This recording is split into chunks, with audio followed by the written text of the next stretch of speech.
परिचय। सुनीता, क्या तुम इस जीव का नाम बता सकती हो?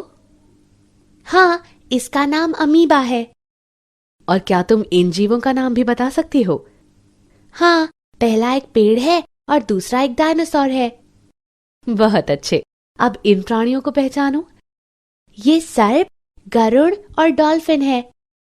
सुनीता, क्या तुम्हें पता है कि करोड़ों वर्ष पहले पृथ्वी पर जीवन कैसा था और कैसे अनेक प्रकार के जीव आद्य पृथ्वी से प्रकट हुए?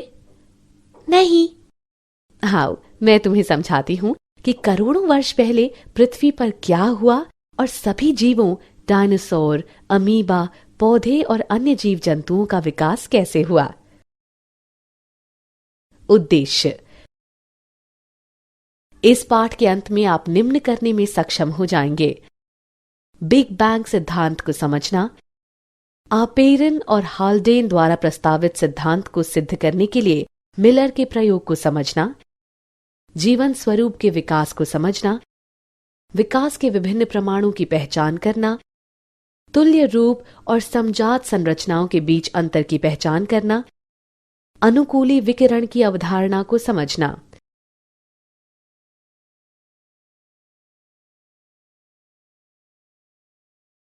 बिग बैंग सिद्धांत। बिग बैंग सिद्धांत ये बताता है कि ब्रह्मांड की शुरुआत में क्या हुआ। इस सिद्धांत के अनुसार एक महाविस्फोट से ब्रह्मांड का विस्तार हुआ। इस प्रकार तापमान में कमी आई। कुछ समय बाद हाइड्रोजन और हीलियम गैस से बनी, उसके बाद अन्य गैसों का निर्माण हुआ। ये गैसें गुरुत्वाकर्षण के कारण संघनीभूत हुईं और आकाश गंगाओं का गठन हुआ। मिल्की वे आकाश गंगा के सौर मंडल में पृथ्वी की रचना 4.5 बिलियन 450 करोड़ वर्ष पूर्व हुई थी।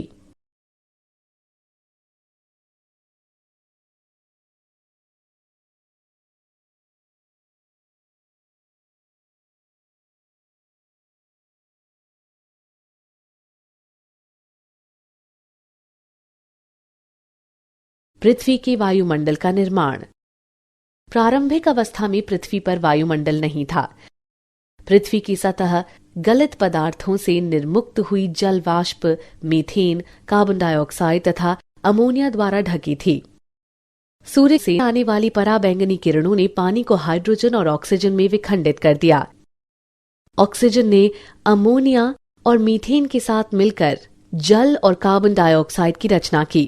परिणाम स्वरूप ओजोन परत का गठन हुआ। जब तापमान कम हुआ तो जल वाष्प बरसात के रूप में बरसे और महासागरों की रचना हुई। पृथ्वी की उत्पत्ति के लगभग 500 मिलियन वर्ष बाद जीवन प्रकट हुआ।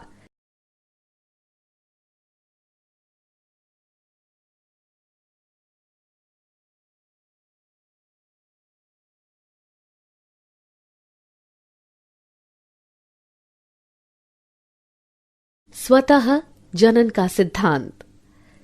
पूर्व ग्रीक विचारकों के अनुसार स्पोर नामक जीवन की इकाई विभिन्न ग्रहों में स्थानांतरित हुई। लुई पाश्चर ने प्रायोगिक रूप से ये प्रदर्शित किया कि जीवन पहले से विद्यमान जीवन से ही निकल कर आता है। ये स्वतः जनन नामक सिद्धांत था। उन्होंने अपने सिद्धांत को निम्नानुसार सिद्ध करने के लिए 2 फ्लास्कों का उपयोग किया। जीवन की उत्पत्ति का आपेरन हाल्डेन सिद्धांत। आपेरन और हाल्डेन के अनुसार रासायनिक विकास के बाद जीवन का निर्माण हुआ। जीवन का विकास महासागरों में हुआ जब वायुमंडल में H2, H2O, NH3, CH4 और CO2 की कमी थी, लेकिन मुक्त O2 नहीं थी। कार्बनिक यौगिक पराबैंगनी प्रकाश ऊर्जा द्वारा गैर जैविक रूप में संश्लेषित किए गए। बिना मुक्त O2 के उनका ऑक्सीकरण किया गया। ये कार्बनिक अणु स्थिर होकर गर्म तनु शोरबे में संचित हो गए। इन अणुओं ने नष्ट होने से बचने के लिए अपने चारों ओर एक झिल्ली का निर्माण किया। ऐसे कोशिकांगों ने रसायनों का अवशेषण, वृद्धि, विभाजन किया और अपने चारों ओर मौजूद कार्बनिक अणुओं के किण्वन द्वारा ऊर्जा प्राप्त की। इस प्रकार प्रथम जीवन स्वरूप की उत्पत्ति हुई।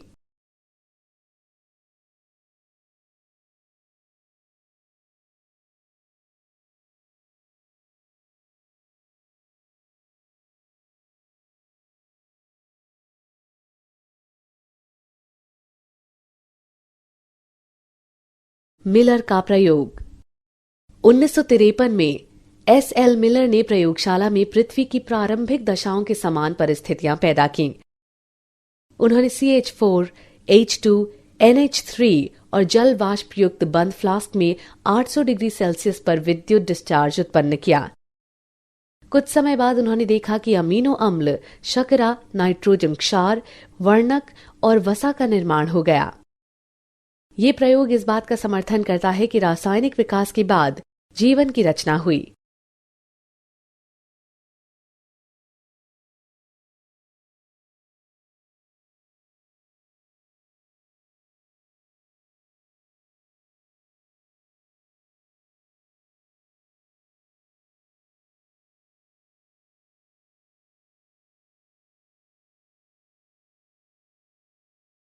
विशेष सृष्टि का सिद्धांत। पारंपरिक धार्मिक साहित्य के अनुसार विशेष सृष्टि के सिद्धांत के 3 संकेतार्थ हैं। वो सभी जीव जिन्हें हम आज देखते हैं ऐसे ही सर्जित हुए होंगे। उत्पत्ति के समय से ही ये जैव विविधता थी और भविष्य में भी ऐसी ही रहेगी। पृथ्वी लगभग 4000 वर्ष प्राचीन है।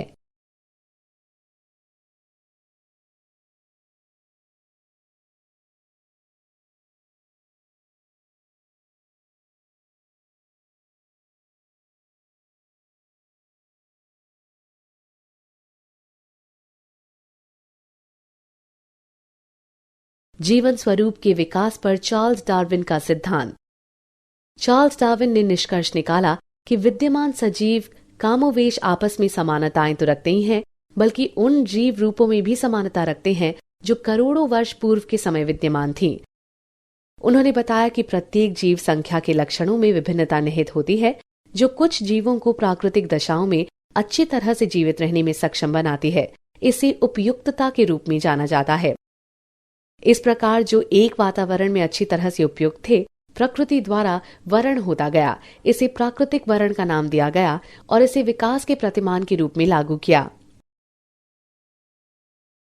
विकास के प्रमाण। पृथ्वी पर जीवन स्वरूप के विकास के समर्थन में प्रमाण जीवाश्म के अध्ययन तथा विभिन्न जीवन स्वरूपों की तुलनात्मक शारीरिकी और आकारिकी से सामने आए। जीवाश्म। जीवाश्म चट्टानों में पाए जाने वाले जीवन स्वरूपों के कठोर भागों के अवशेष हैं। जीवाश्म युक्त विभिन्न आयु की चट्टानों की तलछट के अध्ययन से ये पता चलता है कि समय समय पर जीवन के रूप बदलते रहते हैं और कुछ जीवन रूप विशेष भूवैज्ञानिक काल तक ही सीमित रहे। ऐसे प्रमाण पुराजीवी प्रमाण कहलाते हैं।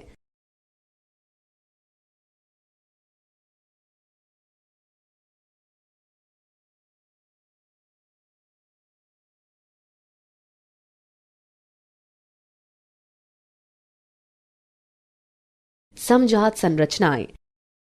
जब समान संरचनाएं विभिन्न जरूरतों के अनुकूलन के कारण भिन्न भिन्न दिशाओं के साथ विकसित होती हैं, तो ये अपसारी विकास कहलाता है। ऐसी संरचनाएं समजात संरचनाएं कहलाती हैं। उदाहरण बोगनविलिया एवं क्यूकरबिटा के क्रमशः कांटे एवं प्रतान।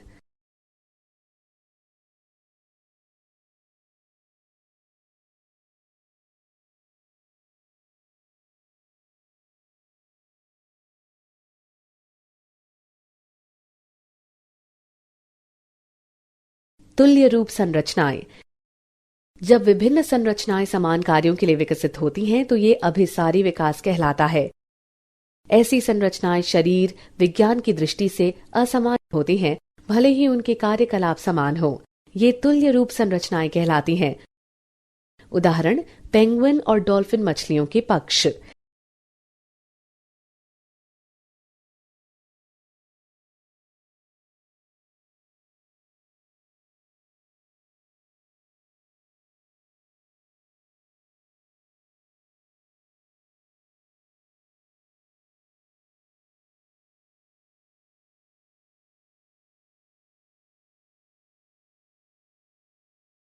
अनुकूली विकिरण। एक विशेष भूभौगोलिक क्षेत्र में विभिन्न प्रजातियों के विकास का प्रक्रम एक बिंदु से शुरू होकर अन्य भूभौगोलिक क्षेत्रों तक प्रसारित होने को अनुकूली विकिरण कहते हैं। उदाहरण 1. गैलापैगो द्वीप की डार्विन फिंच। 2.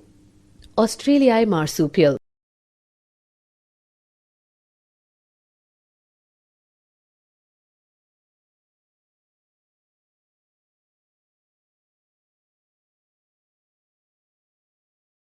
क्या आप जानते हैं विकासात्मक आनुवांशिकी, जीवाश्मिकी और विकास परक विकासात्मक जीव विज्ञानी की उन्नति से ये पता चलता है कि प्रजनक प्रकर्मों और जंतुओं में कोशिका प्रकार विनिर्देश तंत्रों के कारण अनेक संरचनाएं स्वतंत्र रूप से विकसित होती हैं, न कि पहले से मौजूद जीवन रूपों से।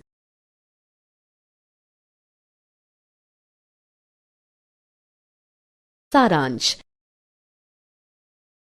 आइए हमने जो कुछ सीखा है उसे संक्षेप में दोहराएं।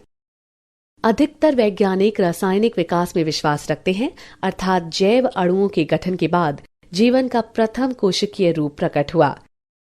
चार्ल्स डार्विन ने निष्कर्ष निकाला कि विद्यमान सजीव कमोवेश आपस में समानताएं तो रखते ही हैं, बल्कि उन जीव रूपों में भी समानताएं रखते हैं जो करोड़ों वर्ष पूर्व के समय विद्यमान थीं। जीवाश्म चट्टानों में पाए जाने वाले जीवन स्वरूपों के कठोर भागों के अवशेष हैं। समान संरचनाएं जो भिन्न भिन्न कार्य करती हैं, समजात संरचनाएं कहलाती हैं। शारीरिक रूप से असमान संरचनाएं समान कार्य करती हैं, तुल्य रूप संरचनाएं कहलाती हैं।